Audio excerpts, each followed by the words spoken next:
Okay. बिस्मिल्लाहिर्रहमानिर्रहीम। सो yesterday एक छोटी सी क्लास थी, लेकिन हमने उसमें कुछ ज़रूरी चीज़ें डिस्कस की थी। उन ज़रूरी चीज़ों को पहले थोड़ा सा रिवाइज कर लेते हैं। हमने शुरू किया था topic of 3 rules for electronic configuration, जिसमें सबसे पहला रूल हमने कर लिया था, और उस रूल का नाम था ऑफ बॉ प्रिंसिपल। ऑफ बॉ प्रिंसिपल ये कहता है कि इलेक्ट्रॉन्स सबसे पहले उस सबशेल में जाते हैं जिसकी एनर्जी कम होती है, या इन अदर वर्ड्स जो न्यूक्लियस के ज़्यादा करीब होता है। इससे हमें ये भी समझ आता है कि जो सब शेल्स न्यूक्लियस के ज़्यादा करीब होते हैं उनकी एनर्जी कम होती है। So as you keep going away from the nucleus, the energy of the subshells increases. इस प्रिंसिपल को इस तरीके से भी याद रख सकते हैं। अगेन याद नहीं रखना, अप्लाई करना याद रहना चाहिए। सो एज स्टेटेड हियर, अगर ये न्यूक्लियस है, इसके अराउंड ये शेल है, शेल नंबर 1, और ये शेल है, शेल नंबर 2। शेल 1 की एनर्जी कम है और शेल 2 की एनर्जी ज्यादा होती है।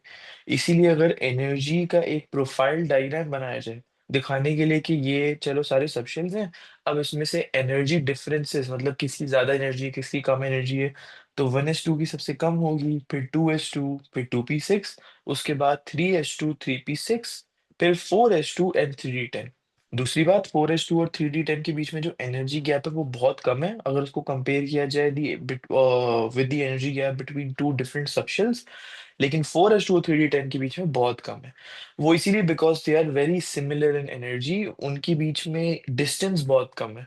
एनर्जी गैप जो होता है वो बहुत ज्यादा कम है, जो कि यहाँ पे ड्रॉ किया गया है। लेकिन अगर एग्जैक्ट देखना हो तो 3d10 की ज्यादा एनर्जी होती है। तभी इलेक्ट्रॉन्स पहले 4s2 में जाते हैं, जब 4s2 फुल हो जाता है उसके बाद 3d10 में जाते हैं। ये स्कैंडियम जब हमने किया था, फिर हमने यही देखा था कि पहले 4s2 फुल होता है, उसके बाद 3d1 फुल होता है। फिर हमने बात की थी कि ग्रुप 1 और ग्रुप 2 के एलिमेंट्स को एस ब्लॉक, ये ट्रांजिशन एलिमेंट्स को डी ब्लॉक, ग्रुप 3 से ग्रुप 8 को पी ब्लॉक, और ये वाले एलिमेंट्स को एफ ब्लॉक एलिमेंट्स क्यों कहते हैं। वो इसीलिए क्योंकि लेट्स से अगर इसको एस ब्लॉक कहते हैं, इसकी इलेक्ट्रॉनिक कॉन्फ़िगरेशन के जो आखिरी इलेक्ट्रॉन्स हैं वो एस सबशेल में जाएंगे। इसकी इलेक्ट्रॉनिक कॉन्फ़िगरेशन लिखते वक्त हम ये देखते हैं कि जो आखिरी इलेक्ट्रॉन्स हैं वो पी सबशेल में जाते हैं, इसमें आखिरी वाले एफ सबशेल में जाते हैं, तो इसी और इसके डी में जाते हैं, इसलिए इनको एफ, डी, पी और एस ब्लॉक एलिमेंट्स कहा जाता है। अब ऑफ वो प्रिंसिपल तो हम देख रहे हैं कि हमने ये डायग्राम या वो निमोनिक जो आप बता रहे थे कल, तो वो हमने देखा हुआ है, लेकिन दो एक्सेप्शंस भी कही थी हमने इसके बारे में। क्रोमियम है और कॉपर है। क्रोमियम के केस में ऑफ बो प्रिंसिपल यूज करें तो 4s2 और 3d4 होता है, लेकिन हमने ये देखा था कि 3d4 एक पार्शियली फिल्ड ऑर्बिटल है। पार्शियली फिल्ड कभी भी स्टेबल नहीं होता। हाफ फिल्ड स्टेबल होता है, फुली फिल्ड स्टेबल होता है। So in this case, 4s2 is stable, 3d4 is not stable. When I shift an electron, 4s1 becomes still stable and 3d5 also becomes stable. अब इसमें दो सवाल आते हैं, इलेक्ट्रॉन शिफ्ट कैसे हुआ और इलेक्ट्रॉन शिफ्ट कब होता है, मतलब इलेक्ट्रॉन शिफ्ट होने की कोई पॉसिबिलिटी है, बिल्कुल है। वो इसीलिए क्योंकि the energy gap between the 4s and the 3d subshell is very less, जो हमने इस डायग्राम में यहाँ पे देखी थी। तो हाँ, 3D however the energy gap is very less, ये लिखवा भी दिया था कि एनर्जी गैप बहुत कम है तो इलेक्ट्रॉन जंप कर सकते हैं। लेकिन इलेक्ट्रॉन तभी जंप करेगा अगर stability of the 3D orbital बढ़ेगी, and electron jumps when the stability of the D shell is increasing. अगर किसी और केस में देखा जाए, जैसे कल मैंने आपको बताया था निकल, वनेडियम, टाइटेनियम और स्कैंडियम, ये वाले अपने इलेक्ट्रॉनिक कॉन्फ़िगरेशन लिखे थे।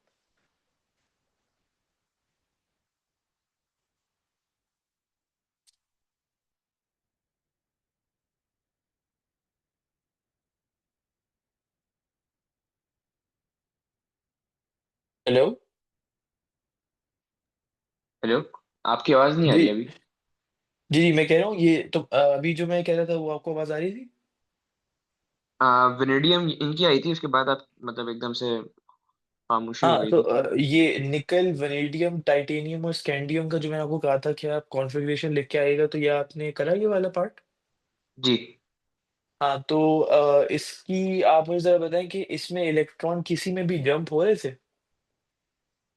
जंप तो नहीं होंगे, क्योंकि अगर वैसे देखा जाए तो जैसे निकल की बात करूँ तो 1s 2s 1s2, फिर 2s2, फिर 2p6, 3s2, 3p6, 4s2, और फिर आता है 3d8। लेकिन जंप इसलिए नहीं करेंगे क्योंकि अगर ये जंप करेंगे तो ये तो फिर 4s 1 हो जाएंगे, जो कि एक तरह से स्टेबल होगा, लेकिन 3D 9 जो होगा वो स्टेबल नहीं होगा। बिल्कुल, बिल्कुल तो सही, मेरे ख्याल से बिल्कुल। ये इस वजह से जंप करेंगे ही नहीं। बिल्कुल परफेक्ट, क्यों वो इसीलिए नहीं जंप करेंगे क्योंकि 3D 9 होगा, अगेन वो तो अनस्टेबल है, जैसे आपने कहा। तो जंप तभी करेंगे जब स्टेबिलिटी बढ़ रही हो, मतलब स्टेबिलिटी बढ़ रही हो का क्या मतलब इन दिस केस, जब D sub shell half filled हो जाए या जब D sub shell full field हो जाए। अगर हम क्रोमियम में देखें, इलेक्ट्रॉन ने जंप किया, D sub shell half fill हो गया, स्टेबल हो गया। कॉपर में देखें, D sub shell full fill हो गया तो वो भी स्टेबल हो गया। और एस में 1 लिखे या 2 लिखे, तो या तो वो हाफ फिल्ड होगा या तो वो फुल फिल्ड होगा रिस्पेक्टिवली। दोनों केसेस में स्टेबल तो वो ऑलरेडी है। तो स्टेबिलिटी बढ़ेगी, अगर है कि अगर इलेक्ट्रॉन जंप करेगा स्टेबिलिटी बढ़ रही है, ओनली देन ही इलेक्ट्रॉन जंप करेगा। बिल्कुल ठीक। अच्छा, ये तो हमने बात कर ली एक्सेप्शंस की। आज का जो हमारा टॉपिक है वो है शेप्स ऑफ ऑर्बिटल्स।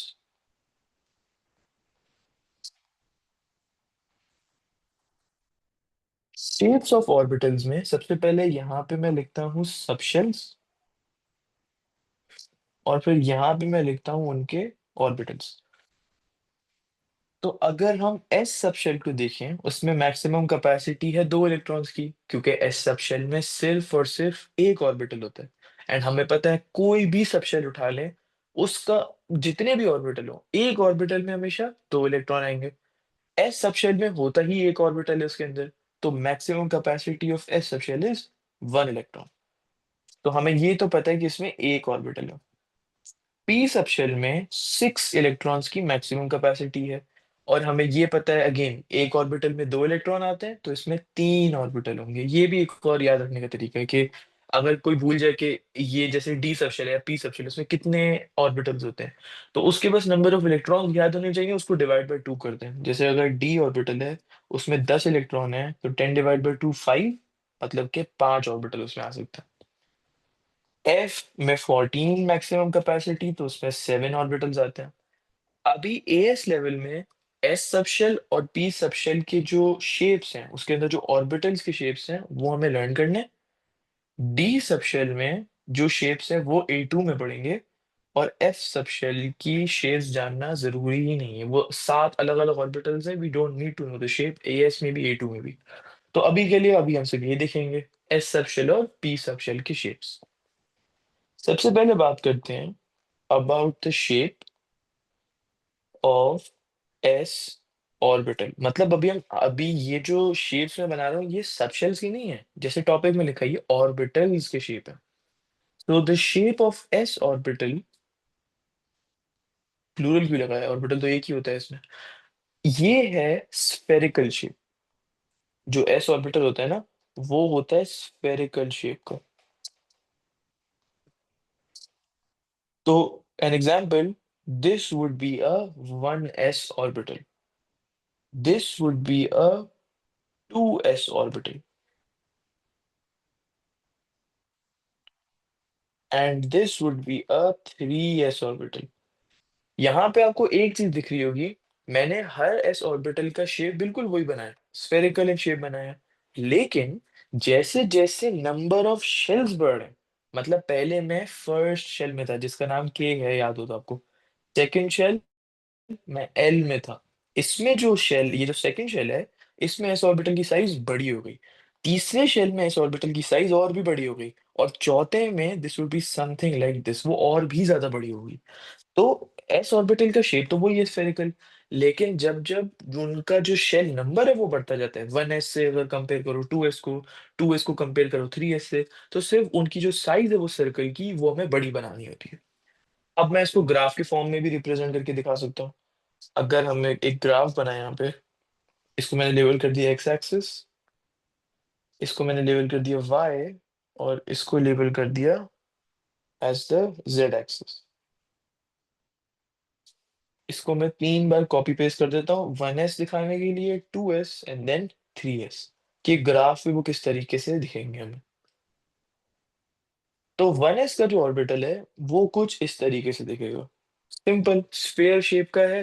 और वो पूरे ग्राफ के थ्रू, मतलब जैसे ग्राफ पेपर अगर आपने देखा हो तो उसमें आपने मैथ्स ओ लेवल में ली थी ना, तो उसमें ग्राफ पेपर में 360 डिग्रीज का एक सर्कल अगर बनाना हो तो वो सारे एक्सिस के थ्रू पास करेगा। Simple 1s।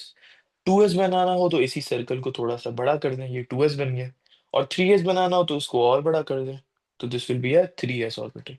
This is 1s, this is 2s, this is 3s। इसमें और कुछ पढ़ने का है ही नहीं। तो कोई बोले एस ऑर्बिटल का शेप क्या है, सिर्फ उनको सर्कल बना के दे देना है, सिंपल। अच्छा, अगला जो है वो है shapes of P orbitals. Again अब ये सिंगुलर नहीं है, अब ये प्लूरल है, क्योंकि पी ऑर्बिटल तो 3 होते हैं। तो शेप्स ऑफ पी ऑर्बिटल्स,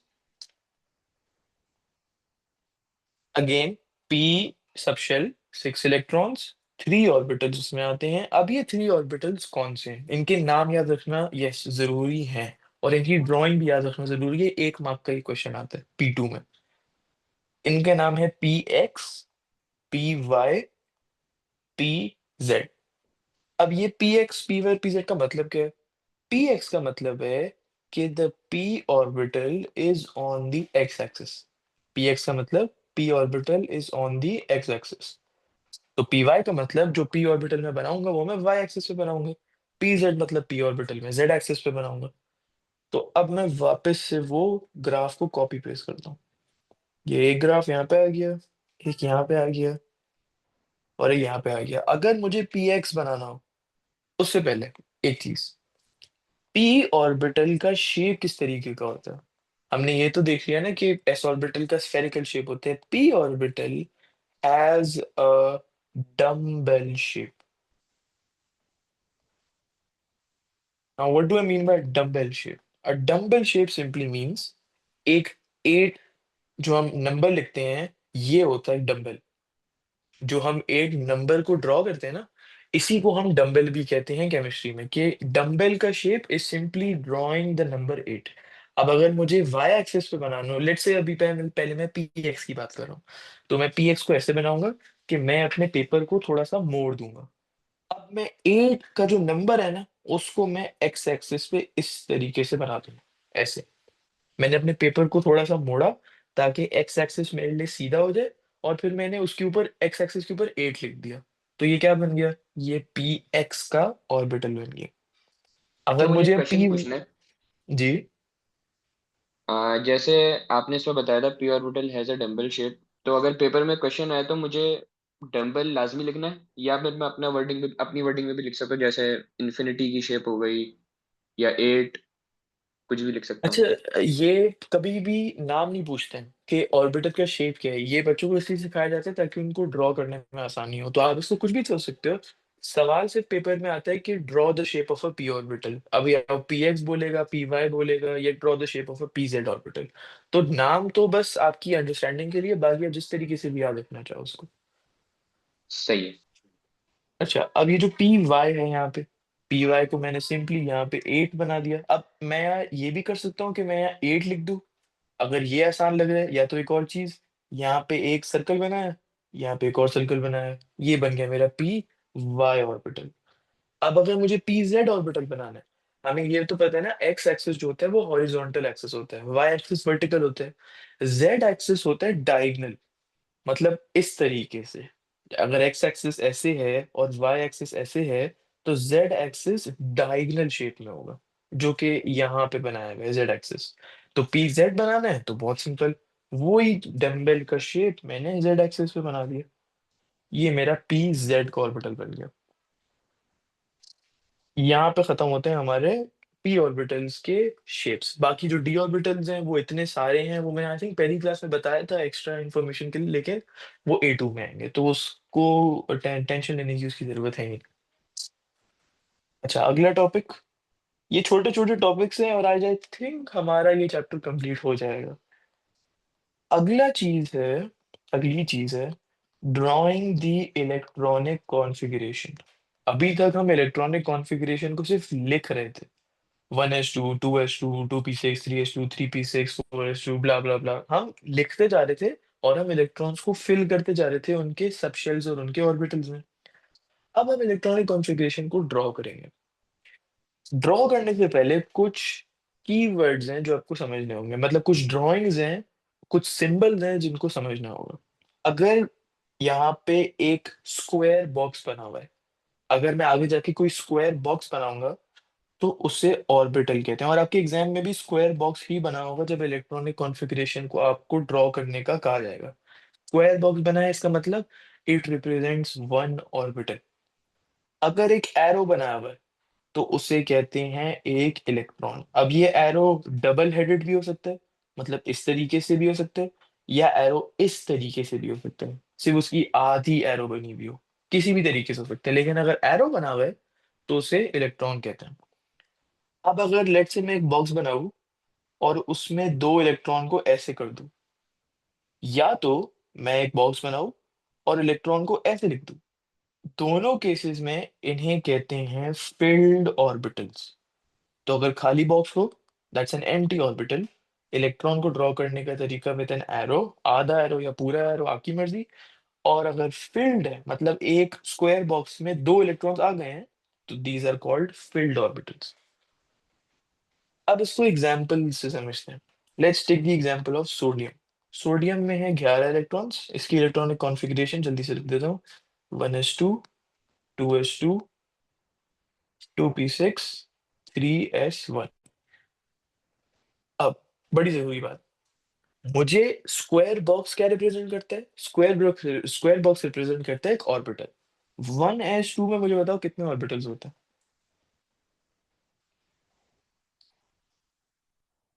एक ऑर्बिटल होगा। बिल्कुल। तो मैं 1s2 के नीचे एक स्क्वायर बॉक्स बना दूंगा। 2s2 अगेन एक एस सबशेल, इसमें आएंगे एक ऑर्बिटल, तो मैं इसके नीचे एक स्क्वायर बॉक्स बना दूंगा। 2p6 में कितने ऑर्बिटल आते हैं? 3। 3। तो मैंने यहाँ पे एक स्क्वायर बॉक्स, उसी के साथ अटैच करके एक और स्क्वायर बॉक्स, और उसी के साथ अटैच करके एक और स्क्वायर बॉक्स। ये मैं इनके बीच में गैप्स क्यों रख रहा हूँ? बताने के लिए कि अलग अलग सब शेल्स के ऑर्बिटल्स हैं। ये 1s2 का है, ये 2s2 का है, ये 2p6 का है। अगर मैं सारे बॉक्सेस को सेम बना दूंगा तो हमें तो पता ही नहीं चलेगा ना कौन सा ऑर्बिटल किस सब शेल का है। लेकिन जो ऑर्बिटल्स एक ही सबशेल के हैं, जैसे 2p6 में 3 ऑर्बिटल्स हैं, अब सारे हैं तो 2p6 की, तो मैंने उनको एक साथ बना दिया। अब 3s1 में अगेन एक ऑर्बिटल, उसको मैंने अलग से बना दिया। यहां तक समझ आया आपको ये ड्राइंग वाला पार्ट? जी। ओके। अब हम देखेंगे स्टेप नंबर 2, इलेक्ट्रॉन्स को। यहाँ पे ऊपर लिखा हुआ है 1s2, मतलब कि ये वाला ऑर्बिटल तो फुली फिल्ड है क्योंकि इस ऑर्बिटल में दो इलेक्ट्रॉन्स हैं। तो अब मैं इसको इस तरीके से ड्रॉ कर सकता हूँ। थोड़ा सा बेहतर ड्रॉ कर देते हैं इस तरीके से। 2s2 क्या है? 2s2 का मतलब कि यहाँ भी दो इलेक्ट्रॉन्स हैं। अब मैं दूसरी तरीके से भी ड्रॉ करके दिखाता हूँ, दोनों तरीकों से सही है।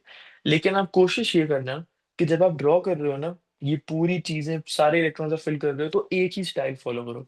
ऐसा नहीं कि एक बॉक्स में मैंने ऐसे लिख दिया, दूसरे बॉक्स में फिर आपने ऐसे लिख दिया। एक ही स्टाइल फॉलो करने की कोशिश करो। अभी तो मैं ड्रॉ करने के लिए बता रहा हूँ कि कोई भी चीज आप लेके चल सकते हो। अभी मैं ये वाला लेके चलता हूँ कि मैं आधा एरो बना रहा हूँ।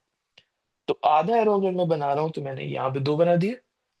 अब नेक्स्ट चीज, 6 electrons.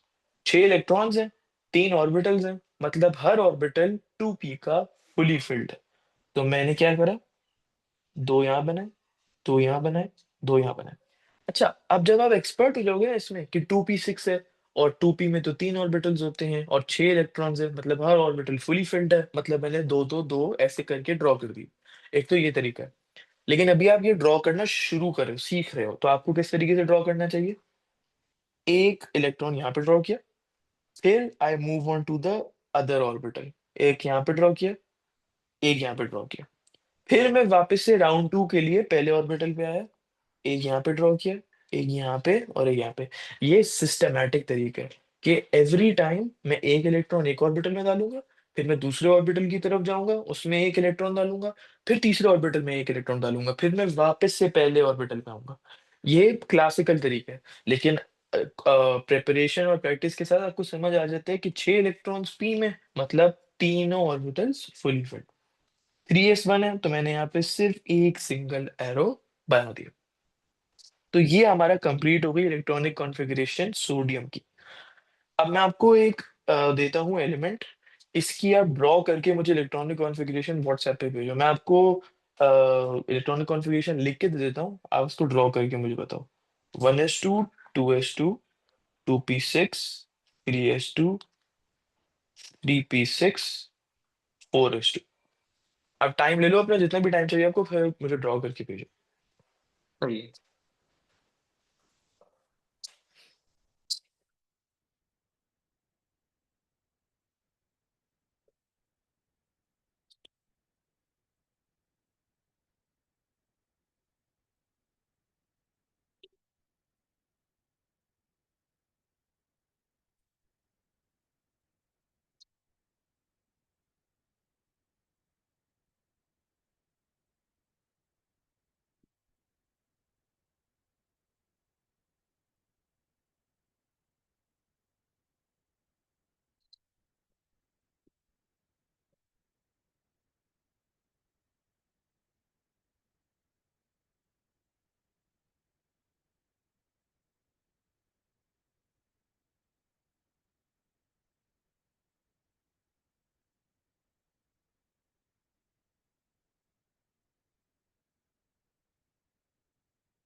Okay, let's take a look.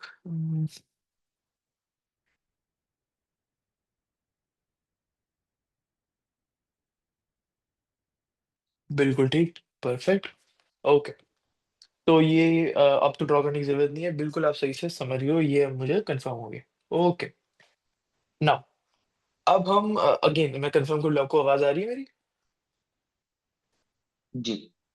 Okay, now we look at rule number 2। Rule number 1 of four principle था, जो कि बात करता था कि इलेक्ट्रॉन्स को फिल करना कैसे। रूल नंबर 2 का नाम है पॉलीज एक्सक्लूजन। अगेन याद रखने की जरूरत नहीं है नाम, ना ही रूल को याद रखने की जरूरत है, अप्लाई करना आना चाहिए। पॉलीज एक्सक्लूजन कहता है क्या? पॉलीज एक्सक्लूजन कहता है ये है कि two electrons in a single orbital must have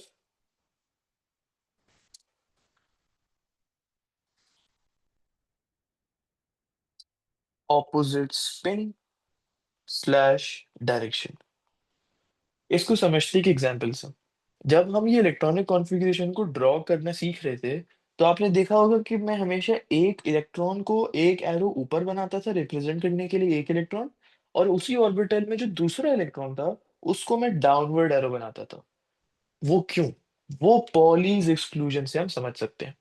Pauli's exclusion ये कहता है कि एक सिंगल ऑर्बिटल जो है ना, कोई भी ऑर्बिटल, ये वाला सॉरी ये we not looking at the entire subshell, we are looking at a single orbital. Pauling exclusion ये कहता है अगर मेरे पास कोई भी एक सिंगल ऑर्बिटल में देखूं और उसमें दो इलेक्ट्रॉन्स हैं, तो ये दो के दो electrons must be in opposite direction.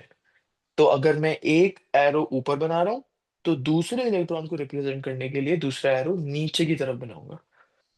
लेकिन अब सवाल ये भी कुछ बच्चे पूछते हैं कि क्यों, ऐसा क्यों है कि मतलब मैं एक ऑर्बिटल को ऐसे क्यों नहीं बना सकता कि एक एरो ऊपर और फिर एक और एरो ऊपर। ये वाला पार्ट सिलेबस में नहीं है, लेकिन ये थोड़ा सा इंटरेस्टिंग है, मैं एक्सप्लेन कर देता हूँ, 2-3 मिनट की बात है। तो ये मैं यहाँ पे लिख देता हूँ, अगर नहीं समझ आए तो भी कोई मसला नहीं है, सवाल आपको पूछना हो वो कोई मसला नहीं है। बट अगेन सिलेबस में नहीं है तो उसकी टेंशन नहीं है। ये इसीलिए होता है क्योंकि जो इलेक्ट्रॉन्स होते हैं ना, वो अपने अराउंड एक मैग्नेटिक फील्ड क्रिएट करते हैं। इलेक्ट्रॉन्स एक ऑर्बिटल में हम बिठा नहीं देते ऑर्बिटल में इलेक्ट्रॉन्स को, ऑर्बिटल के अंदर भी इलेक्ट्रॉन्स मूव कर रहे होते हैं। तो when electrons are moving, when electrons are moving, they create a magnetic field pattern around them. They create a magnetic field pattern around them. वो अपने अराउंड एक मैग्नेटिक फील्ड पैटर्न क्रिएट कर लेते हैं। सो लेट्स से मेरे पास, ये मैंने label कर दिया नॉर्थ और साउथ। अब मेरे पास एक इलेक्ट्रॉन था जो कि मूव कर रहा था इस तरीके से, मतलब एंटी क्लॉकवाइज मूव कर रहा था। तो जब वो एंटी क्लॉकवाइज मूव कर रहा था, तो उसने जो अपनी मैग्नेटिक फील्ड की पैटर्न बनाई, वो इस तरीके से बनाई कि ये नॉर्थ हो गया और ये साउथ हो गया। अब जो दूसरा इलेक्ट्रॉन है, उसको मैंने ऑपोजिट डायरेक्शन में मूव करवाया, मतलब मैंने उसको क्लॉकवाइज में मूव करवाया। तो अब उसके जो पोल्स होंगे वो भी ऑपोजिट हो जाएंगे, ये नॉर्थ हो जाएगा और ये साउथ हो जाएगा, जिसकी वजह से ऑपोजिट पोल्स एक दूसरे को कैंसिल आउट कर देंगे। अगर मैं दो इलेक्ट्रॉन्स को एक ही डायरेक्शन में स्पिन करवाता, जैसे इसको भी एंटी क्लॉकवाइज और फिर इसको भी एंटी क्लॉकवाइज, तो दोनों का नॉर्थ पोल सेम होता, दोनों का साउथ पोल भी सेम होता। तो इनके बीच में होती है रिपल्जन। और जब रिपल्जन होती है तो इलेक्ट्रॉन्स एक दूसरे के करीब भी रहना पसंद नहीं करते, क्योंकि वो रिपेल कर रहे हैं अपनी मैग्नेटिक फील्ड की वजह से। इसकी वजह से वो ऑर्बिटल में से बाहर निकल जाते हैं या ऑर्बिटल के अंदर ही बहुत दूर हो जाते हैं, और ये हम नहीं चाहते। तो इसीलिए पॉलीज एक्सक्लूजन का कंसेप्ट बनाया कि दो इलेक्ट्रॉन्स एक ऑर्बिटल में सिर्फ ऑपोजिट डायरेक्शन के साथ होने चाहिए। ये जो पूरा मैंने लिखा है, एग्जाम के लिए क्या याद होना चाहिए कि जब आप ऑर्बिटल का जो स्क्वायर बॉक्स है वो बनाओगे, और अगर वो फुली फिल्ड होगा, तो उसमें जो दो इलेक्ट्रॉन्स है उसको ऑपोजिट डायरेक्शन में बनाना है। खत्म। That will be it. और कुछ याद रखने की जरूरत नहीं है। अच्छा, रूल नंबर 3।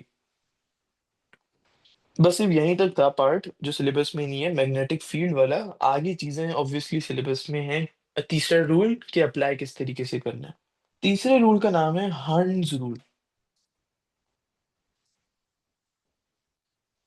हर्न्स रूल ये कहता है, अब ये थोड़ी मैं पहले लिख देता हूँ, इसकी थोड़ा लंबा सा रूल लिखा हुआ है, पहले let me just right this down.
Okay, हम इस रूल को पहले पढ़ते हैं, एक बार पढ़ते हैं उसके बाद समझते हैं।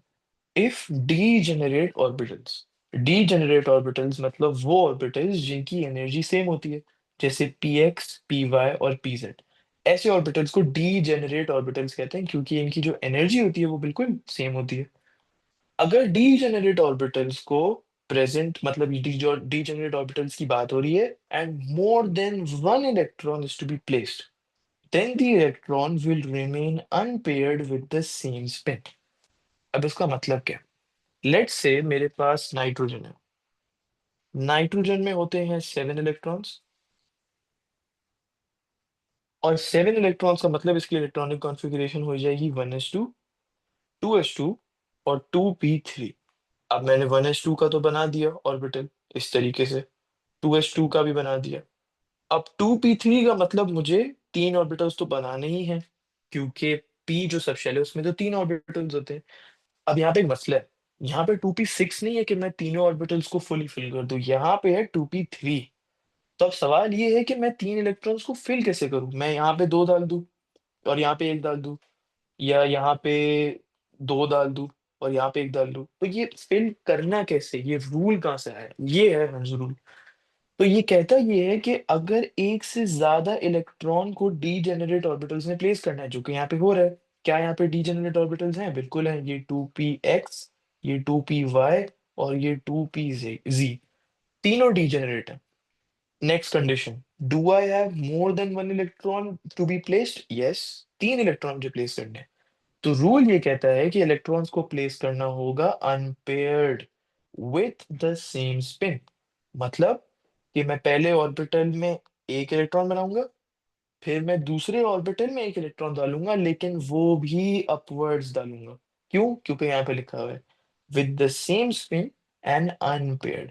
मतलब मैं ऐसे नहीं करूंगा कि अगर तीन इलेक्ट्रॉन्स हैं तो यार पहले इधर एक आएगा, फिर यहाँ उसको तो मैं पहले फिल कर दूं, फिर मैं दूसरे ऑर्बिटल की तरफ जाऊंगा। नहीं, ऐसे नहीं। मैं करूंगा 2p x में एक इलेक्ट्रॉन, 2p y में दूसरा इलेक्ट्रॉन, और फिर 2p z में तीसरा इलेक्ट्रॉन।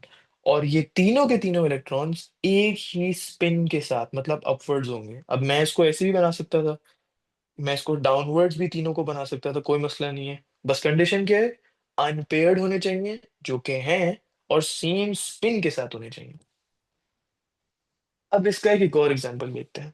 अगर मैं ऑक्सीजन की बात करूं, तो ऑक्सीजन में तो 8 इलेक्ट्रॉन्स होते हैं, which means this is 1s2, 2s2 and 2p4। 1s2 2s2 मैं ड्रॉ नहीं कर रहा बार बार, इट्स सेम थिंग, ये ज्यादा जरूरी पार्ट है।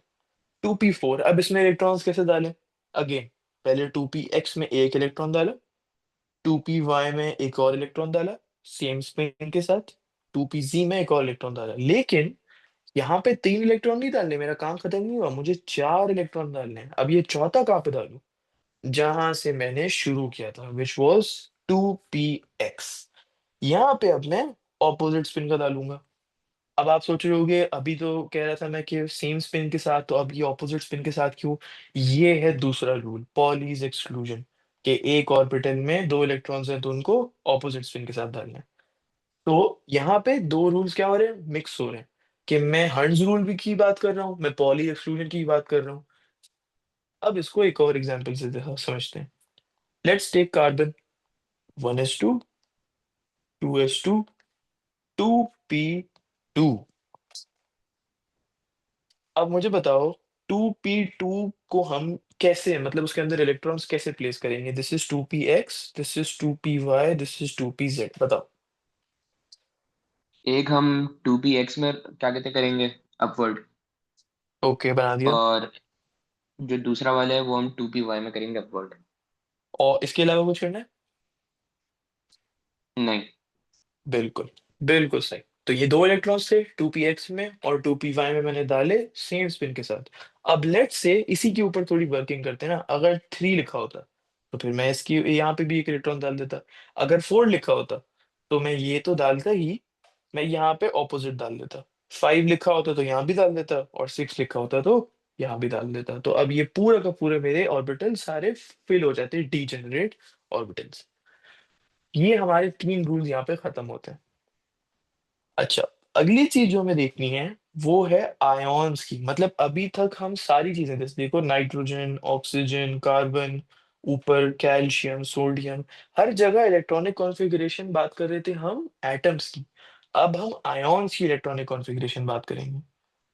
सो ions and their electronic configuration. सबसे पहले तो दो सेंटेंसेस हैं जो कि आपने आईजीसीएसई में बहुत बहुत बार पढ़े। This is simply a refresher. क्या है पहला sentence? Positive ions are formed when an atom loses the electron. जब एक कोई भी एटम इलेक्ट्रॉन को लूज करे, चाहे एक लूज करे, दो लूज करे, तीन लूज करे, तो वो बनाता है एक पॉजिटिव आयन। एंड सिमिलरली दूसरा सेंटेंस ये है कि नेगेटिव आयॉन्स आर फॉर्म्ड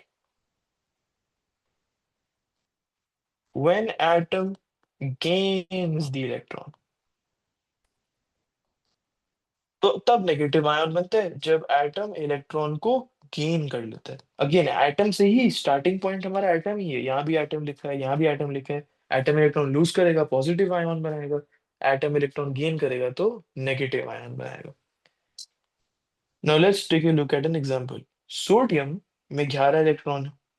लेकिन अगर मैं एक सोडियम आयन की बात करूं, सबसे पहले तो सोडियम आयन को मैं लिखूंगा कैसे? मैं Na लिखूंगा, एंड लेट से उसमें से एक इलेक्ट्रॉन निकला हुआ हो, तो मैं यहाँ पे प्लस लिख दूंगा या +1 लिख दूंगा। कोई भी लिख सकते हैं, प्लस लिख सकते हैं, +1 लिख सकते हैं, इट्स द सेम थिंग। अब अगर मैंने यहाँ पे +1 लिखा है, इसका मतलब ये है कि सोडियम एटम में से एक इलेक्ट्रॉन तो गया है। सोडियम एटम में थे 11 और उसमें से एक इलेक्ट्रॉन चला गया, तो अब आ गए 10 electrons. Another example, magnesium. Magnesium has 12 electrons, लेकिन अगर मैंने यहाँ पे Mg2+ लिखा है, हम यहाँ पे 1 इसलिए नहीं लिखते क्योंकि अंडरस्टूड है, कॉमन सेंस है कि +1 की जगह प्लस भी नॉर्मली लोग लिखते हैं। लेकिन 2 के लिए आपको बताना पड़ता है कि दो इलेक्ट्रॉन्स लूज हो रहे हैं। So if 2 electrons are being lost from a magnesium atom which was 12 electrons, this becomes 10 electrons। 12 से 10 इलेक्ट्रॉन हो गए। एल्यूमिनियम 13 इलेक्ट्रॉन्स, Al3+ लिखें तो ये हो गए 10 electron. Oxygen, sorry nitrogen was 7 electrons, and जब N3- लिखे, अब ये माइनस क्या है? माइनस ये है कि जो एटम है उसने इलेक्ट्रॉन को गेन करा है, तो अब ये बन गया है नेगेटिव आयन। 10 इलेक्ट्रॉन्स। अगर इस चीज में कंफ्यूजन हो रही है कि मैं कैसे बताऊं कि कोई चीज पॉजिटिव आयन है, कोई चीज नेगेटिव आयन है, उसके ऊपर सिर्फ साइन देख लो। अगर यहाँ पे प्लस लिखा हुआ है मतलब पॉजिटिव आयन है, ये देखो पॉजिटिव, पॉजिटिव।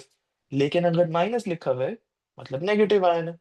और जो भी साइन है, प्लस हो माइनस हो, उसके साथ जो नंबर लिखा हुआ है वो बताता है कितने इलेक्ट्रॉन लूज हुए या गेन हुए। जैसे कि मैग्नीशियम में से 2 इलेक्ट्रॉन्स लूज हुए, वो पॉजिटिव आयन बन गया, तो 10 इलेक्ट्रॉन आ गए। नाइट्रोजन ने 3 इलेक्ट्रॉन्स गेन किए क्योंकि नेगेटिव लिखा हुआ है, तो उसमें भी 10 इलेक्ट्रॉन आ गए। ऑक्सीजन में 8 electrons, but O2- a negative ion makes 10 electrons. तो ये था डिफरेंस, मतलब समझाने का बिटवीन एटम्स एंड आयंस। इसी से रिलेटेड नोबल गैसेस आती हैं। नोबल गैसेस किनको कहते हैं? हम जरा पीरियोडिक टेबल पे अगर जाएं, ये जो ग्रुप है ना, ये वाला ग्रुप 8 जिसे कहते हैं, इसे ग्रुप 8 कहते हैं। ग्रुप 8 के जो एलिमेंट्स होते हैं उनको नोबल गैसेस कहा जाता है।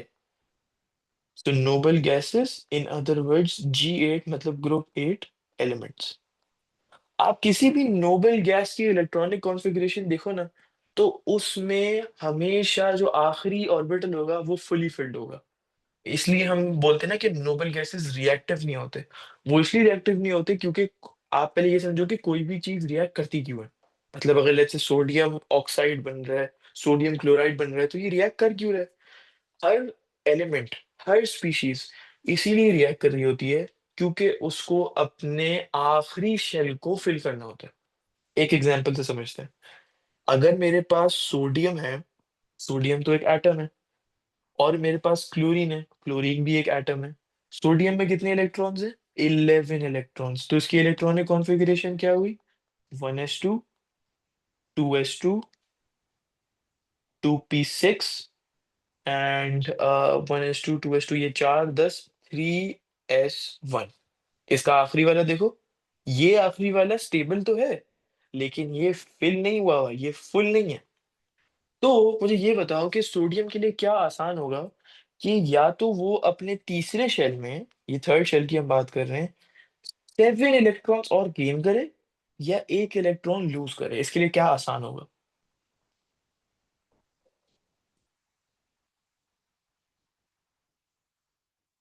लूज करना, लेकिन वैसे तो लूज। स्टेबल होगा ना।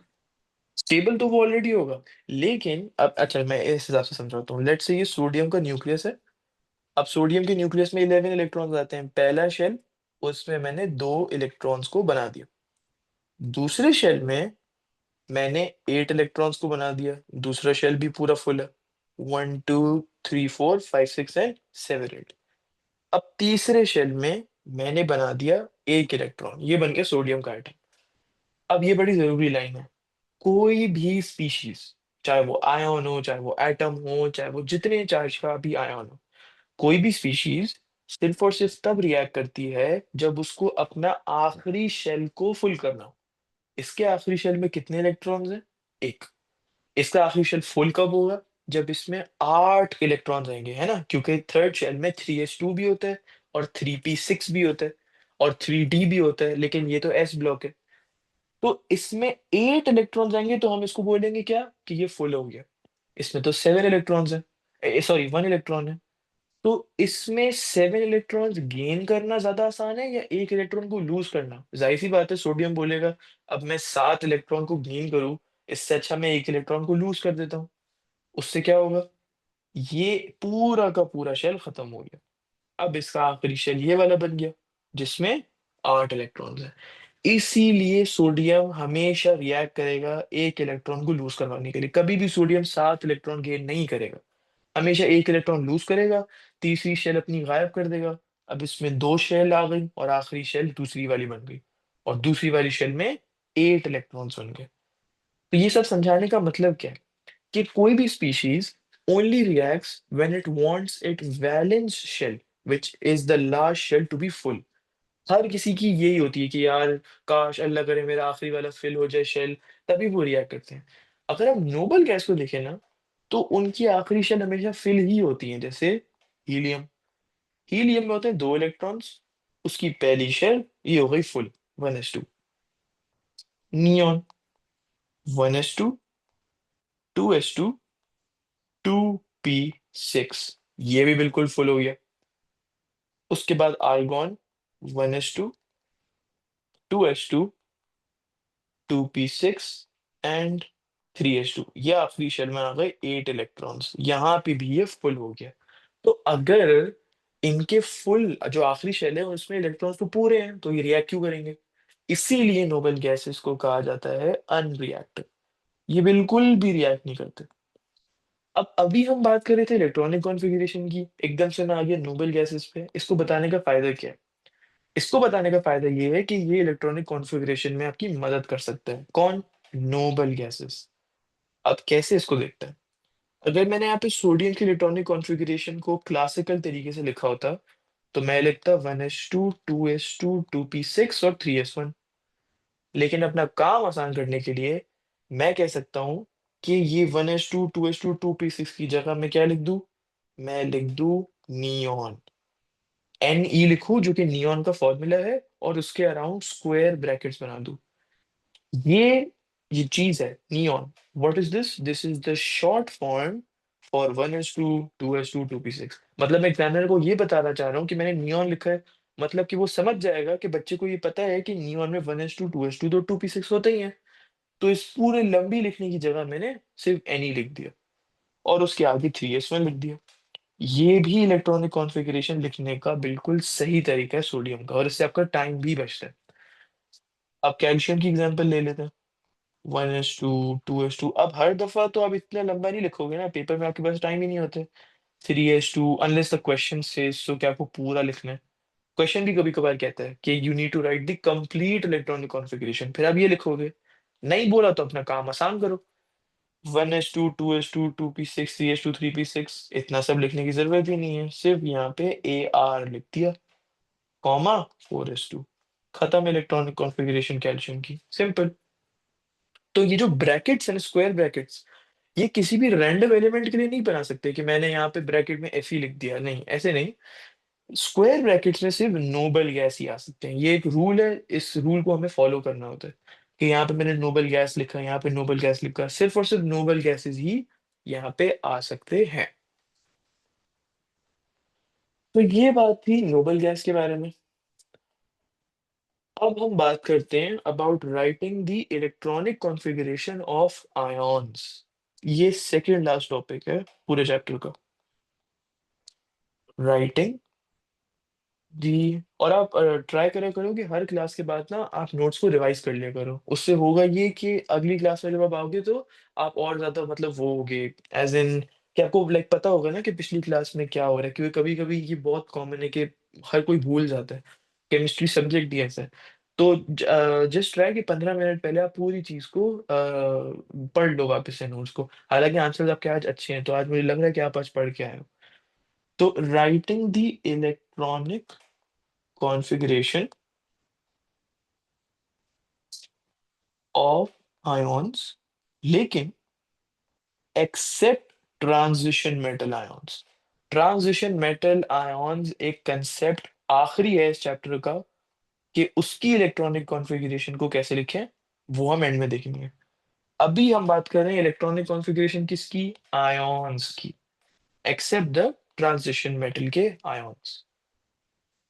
ओके, अब अगर मैं एक चीज यहाँ पे लिखूं, Fe26 और 56 बिल्कुल पीरियोडिक टेबल से निकाला, तो क्या आप मुझे बता सकते हो इसमें प्रोटॉन कितने हैं, न्यूट्रॉन कितने हैं और इलेक्ट्रॉन कितने हैं?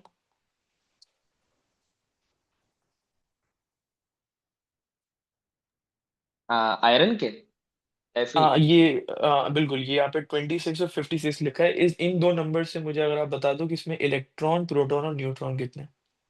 26 इलेक्ट्रॉन्स हैं और 26 प्रोटॉन्स हैं, और उसके बाद 20, अगर 56 को 26 से माइनस करें तो न्यूट्रॉन्स आ जाएंगे, तो ये हो जाएगा 30। बिल्कुल ठीक। तो मतलब आपको ये तो पता है कि पीरियोडिक टेबल से प्रोटॉन, इलेक्ट्रॉन और न्यूट्रॉन को निकालते कैसे हैं, बेहतरीन। अच्छा, अब अगर मैं यहाँ पे लिख दूं Fe2+ और बाकी सब सेम है, कि ये 26 है और ये 56 है, तो अब मुझे बताना प्रोटॉन, न्यूट्रॉन और इलेक्ट्रॉन इसके कितने होंगे। प्रोटॉन्स 26 ही रहेंगे, और ओके, न्यूट्रॉन जो है वो 30 रहेंगे, और इलेक्ट्रॉन्स जो है वो 24 हो जाएंगे, क्योंकि टू बिल्कुल प्लस है सही, तो दो लूज कर दिए। बिल्कुल ठीक। तो 2 electrons are lost because of 2+, okay. अच्छा, अब अगर मैं सोडियम में इलेक्ट्रॉनिक कॉन्फ़िगरेशन को लिखूं, I like to use sodium as an example क्योंकि उसका इलेक्ट्रॉनिक कॉन्फ़िगरेशन छोटी भी है और कंसेप्ट भी इसमें अच्छा समझ आता है। तो 1s2, 2s2, 2p6 और 3s1। अब अगर मैं कहूं कि Na+ का इलेक्ट्रॉनिक कॉन्फ़िगरेशन लिख के बताओ, तो इसमें हमें करना ये है कि लाइक इसमें एक तो मसला है ना कि Na+ लिखा हुआ है।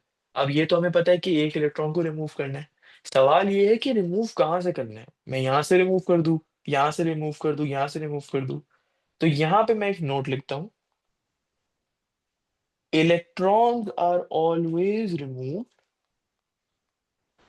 electrons are always removed slash added, अगर आप नेगेटिव आयन की बात करते होंगे तो ऐड हो जाएगा।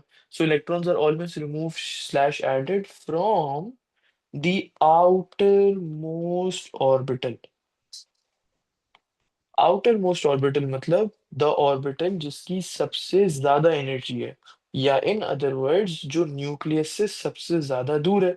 और अगर आपको एनर्जी देखनी है ऑर्बिटल्स की तो आप ये वाला डायग्राम याद रख सकते हो, ये वाला, कि एनर्जी ज्यादा किसकी है और कौन से ऑर्बिटल की कम है। इसको मैं यहाँ पे स्क्वायर बना देता हूँ, तो इससे हमें समझ आ जाता है कि और कौन से ऑर्बिटल की ज्यादा एनर्जी है, कौन से की कम की है।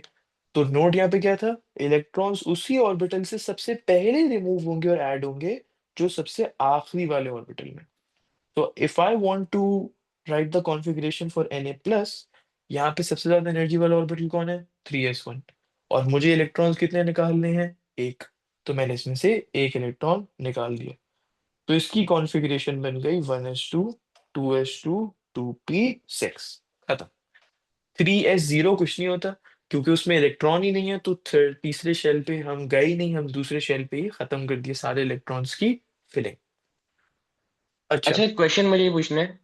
जी हमें जी। वर्किंग करके तो नहीं दिखाना होगा, जैसे अभी आपने ऊपर दिखाया था कि जो 3s1 था उसको हमने काट दिया, तो वो लाजमी तो नहीं है ना, मैं डायरेक्ट लिख नहीं सकता हूँ? नहीं, ये बिल्कुल, ये आपके सारा वो मेंटल मैच चल रही होती है कि अगर इसमें से एक इलेक्ट्रॉन निकालना है तो 3s को निकालना है। दिस इज फॉर अंडरस्टैंडिंग कि शुरू शुरू में कैसे निकालना होता है electron.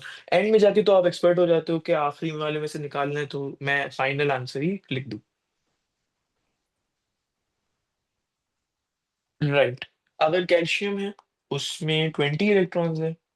1s2 2s2 2p6 3s2 3p6 4s2। अब अगर मुझे कैल्शियम 2+ लिखना है, तो आप बता सकते हो कौन से ऑर्बिटल में से दो इलेक्ट्रॉन्स को रिमूव करना होगा? 4s2। 4s2।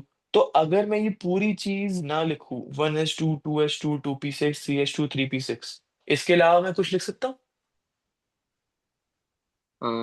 नोबेल गैसेस का लिख सकते हैं। बिल्कुल, तो मैं यहाँ पे सिर्फ आर्गोन लिख सकता हूँ स्क्वायर ब्रैकेट्स में, instead of writing the whole thing. ये मेरी इलेक्ट्रॉनिक कॉन्फ़िगरेशन यहाँ पे पूरी हो गई। अब बात करते हैं कुछ नेगेटिव आयंस की। अभी तो हम पॉजिटिव की बात कर रहे थे। नाइट्रोजन है, 7 इलेक्ट्रॉन्स। 1s2 2s2 2p3। अब अगर नाइट्रोजन 3- हो गया, मतलब उसमें 10 इलेक्ट्रॉन आ गए। अब मैं देखूंगा आखिरी वाला आउटर मोस्ट ऑर्बिटल है 2p3, उसमें 3 इलेक्ट्रॉन्स ऐड करने। तो ये बन जाएगा 2p6। तो 1s2 2s2 2p6। अच्छा, लेट्स से हालांकि ये, सॉरी, हालांकि ये नाइट्रोजन के केस में पॉसिबल नहीं है, लेकिन लेट से यहाँ पे मुझे 4 इलेक्ट्रॉन्स को ऐड करना होता। तो मैं क्या करता? मैं देखता सबसे पहले कि आउटर मोस्ट ऑर्बिटल क्या है। Always first step outer most orbital को लोकेट करना, ये है। अब मुझे इसमें 4 इलेक्ट्रॉन ऐड करना है। अब मैं इसमें चार तो कर नहीं सकता, मैं इसमें 3 कर सकता हूँ। अच्छा, 3 तो कर दिए। अब एक इलेक्ट्रॉन ऐड करना, वो कहाँ करूँ? तो मैं यहाँ पे लिख दूंगा 3s1। I move on to the next orbital. जो अगला ऑर्बिटल है 2p के बाद, फिर मैं उसकी तरफ जाऊंगा। अभी तो खैर वो करने की हमें जरूरत नहीं है। अब ये रूल तो हमें समझ आ गया कि वी ऑलवेज, जो नोट पे मैंने लिखा था कि ऑलवेज रिमूव और add the electrons from the outer most orbital. लेकिन व्हाई? मतलब why only changes in electrons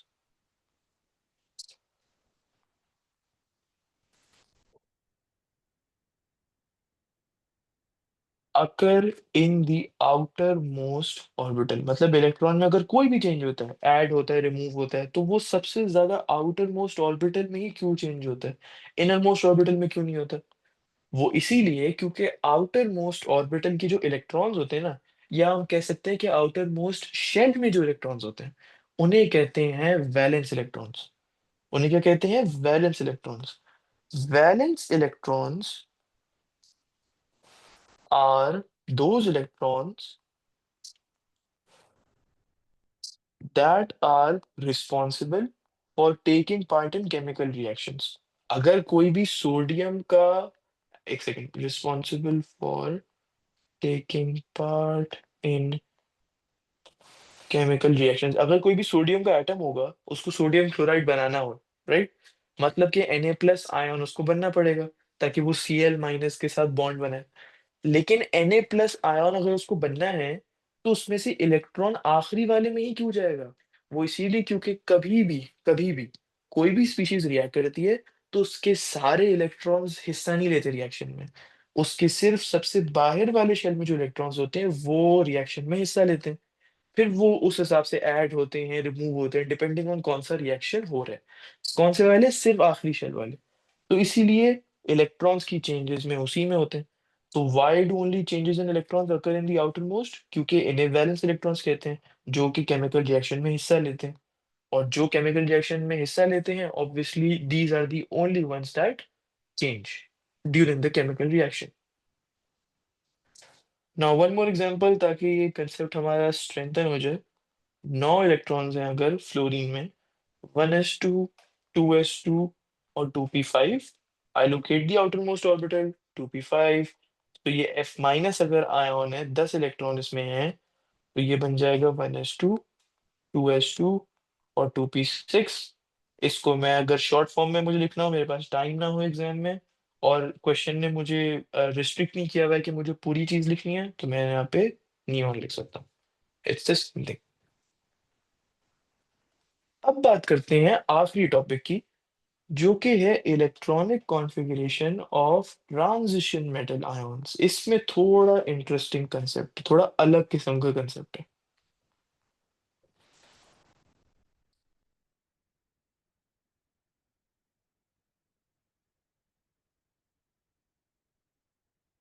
When we talk about the electronic configuration of transition metal ions, आप कोई भी ट्रांजिशन मेटल आयन उठा के देखो, आपको उसमें हमेशा 4s भी दिखेगा और आपको उसमें हमेशा 3d भी दिखेगा।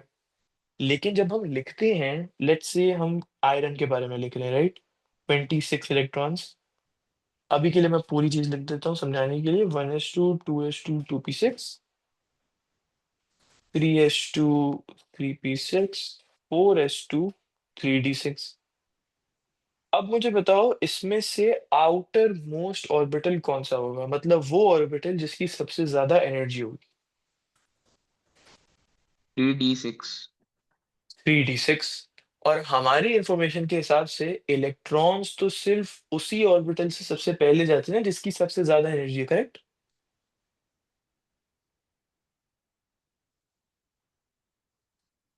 राइट, अभी तक यही पढ़ा है ना हमने। ये कंफर्म कर दो मुझे कि ट्रांस सॉरी, जी। कोई भी अगर, हाँ, तो हम इलेक्ट्रॉन ऐड या रिमूव किस में से करेंगे, जिसमें सबसे ज्यादा एनर्जी है। सबसे ज्यादा एनर्जी तो यहाँ पे 3d6 है। लेकिन यहाँ पे आती है एक और एक्सेप्शन। इस केस में, ट्रांजिशन मेटल आयंस के केस में, हम 3d में से इलेक्ट्रॉन रिमूव नहीं करेंगे। मैं यहाँ पे एक नोट लिखता हूँ। When transition element when transition element ponds ions, जब ट्रांजिशन एलिमेंट इलेक्ट्रॉन लूज करे या गेन करे, the four S electrons are lost first. तो अगर आपको कोई भी और एटम दिया हुआ है या कोई भी और आयन दिया हुआ है और उसका आपको बोला हुआ है कि उसमें से इलेक्ट्रॉन्स गेन करने या ऐड करने, आई लोग at the outer most orbital. लेकिन अगर ट्रांजिशन मेटल आयन दिया हुआ है, इलेक्ट्रॉन को रिमूव करना है, तो फोर एस इलेक्ट्रॉन्स को मैं पहले रिमूव करूंगा, इवन दो 3d इलेक्ट्रॉन्स की ज्यादा एनर्जी है, फिर भी 4s को मैं पहले रिमूव करूंगा। तो अगर आयरन की इलेक्ट्रॉनिक कॉन्फ़िगरेशन ये थी और मुझे Fe2+ बनाना है जिसके 24 इलेक्ट्रॉन्स हैं, तो मैंने यहाँ से 2 इलेक्ट्रॉन को निकाल दिया। तो ये बन गया 1s2, 2s2, 2p6, 3s2, 3p6 और उसके बाद 3d6। अब अगर और जरूरत पड़ी इलेक्ट्रॉन्स को हटाने की, लेट्स से Fe3+ हुआ, तो अब आप मुझे इलेक्ट्रॉनिक कॉन्फ़िगरेशन बता सकते हो इसकी? 1s2, 2s2, 2p6, 3s2, 3p6 और 3d5। बिल्कुल ठीक। 3s2, 3p6 और 3d5। रूल यही था कि पहले 4s को हटाएंगे, अब 4s तो हट ही गया। तो अब we look at outer most जो कि है 3d6, तो वो 3d5 बन जाएगा। सिंपल सा ये एक रूल था अबाउट ट्रांजिशन मेटल आयंस। इसकी हम थोड़ी सी और प्रैक्टिस कर लें तो ज्यादा बेहतर होगा। लेट्स से Mn है, मैंगनीज है, ये आखिरी प्रैक्टिस कर लेते हैं। 25 उसमें इलेक्ट्रॉन्स हैं। सो मैं यहाँ पे अब शॉर्ट, अब तो हमें समझ आ गई कि इलेक्ट्रॉनिक कॉन्फ़िगरेशन लिखते कैसे हैं। अब हम थोड़ा बेहतर तरीके से जल्दी से लिखते हैं। आर्गॉन लिख दिया मैंने, और फिर मैंने लिख दिया 4s2 और 3d5। अगर मुझे यहाँ पे Mn3+ लिखना हो, दिस बिकम्स 22 इलेक्ट्रॉन्स, मतलब आर्गॉन आ गया। अब मैं इलेक्ट्रॉन्स, क्या ये ट्रांजिशन मेटल आयन है? बिल्कुल है। तो इलेक्ट्रॉन सबसे पहले किस में से जाएंगे? इसमें से। मुझे यहाँ पे 3 इलेक्ट्रॉन्स को रिमूव करना था, मैंने अभी तक 2 को किया। तीसरा इलेक्ट्रॉन यहाँ से रिमूव होगा, तो मैं यहाँ पे सिर्फ लिख दूंगा 3d4। That will be it. अब यहाँ पे एक और पॉइंट मुझे मिल नहीं रहा। मिल गया। एनर्जीज ऑफ इलेक्ट्रॉन्स, ये सिर्फ जो हमने पहले बात की थी बस उसको ड्रॉ करके दिखाना है कि अगर यहाँ पे एक न्यूक्लियस है और उसके अराउंड मैंने शेल्स बना दिए। ये कभी भी आपको ड्रॉ करने का नहीं बोलेगा, इट्स जस्ट ताकि आप अच्छी बेहतर तरीके से याद रख सको। अगर आप न्यूक्लियस को ये मानो, मतलब ये जो ये चीज है, ये न्यूक्लियस है। जब आप न्यूक्लियस से दूर जा रहे हो तो you are going away from the nucleus. The energy क्या हो रही होती है, इंक्रीज हो रही होती है, डिक्रीज हो रही होती है? इंक्रीज हो रही होती है। इंक्रीज हो रही होती है। बेहतरीन। The energy is increasing when I am coming towards the nucleus, the energy is decreasing. तो अगर मुझे शेल्स की कंपैरेटिव एनर्जीज देखनी हो, ए मुझे देखना हो कि कौन से शेल की एनर्जी दूसरे से कंपेयर करूँ तो कैसी है, तो in terms of energy,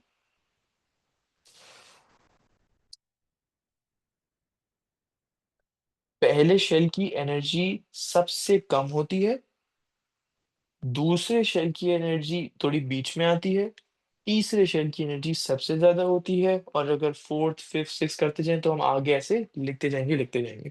the more you go away from the nucleus, the more the energy of the shells and the sub shells inside them increases. यहाँ पे अल्हम्दुलिल्लाह हमारा चैप्टर खत्म हो गया। अब हम कल भी हमारी क्लास है, राइट? हाँ, तो हम कल ये करेंगे कि हम कुछ टॉपिकल्स कर लेंगे एटॉमिक स्ट्रक्चर की एक क्लास लगा के, और अगली क्लास में हम शुरू कर देंगे आयोनाइजेशन एनर्जी वाला टॉपिक। यहाँ तक कोई सवाल है तो आप पूछ लो। नहीं, कोई क्वेश्चंस नहीं।